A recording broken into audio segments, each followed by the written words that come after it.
పశ్చిమ గోదావరి జిల్లా పాలకొల్లు నియోజకవర్గం యలమంచిలి మండలంలో నిర్మాత బన్నీవాసుకు త్రుటిలో ప్రమాదం తప్పింది.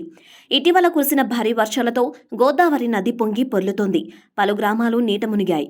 వరద నీరు గ్రామాలను చుట్టుముట్టడంతో ప్రభుత్వం సహాయక చర్యలను చేపట్టింది.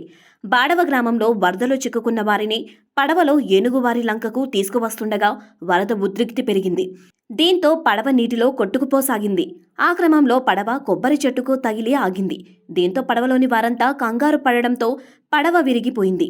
వెంటనే పడవ నడిపే వ్యక్తులు పడవలోని వారిని రక్షించారు. ఈ పడవలో సినీ నిర్మాత బన్నీవాసు, జనసేన నాయకులు, గర్భిణి ఉంది. ప్రమాదం తప్పడంతో పడవలోని వారంతా ఊపిరి పీల్చుకున్నారు.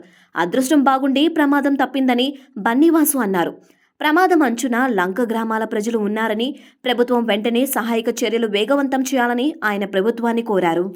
Please subscribe Pregnya Media. Please like, share, subscribe to Pregnya Media. Pregnya Media, please do like, share and subscribe. Please subscribe to Pregnya Media. Please like, share and comment if you like the video. Pregnya Media.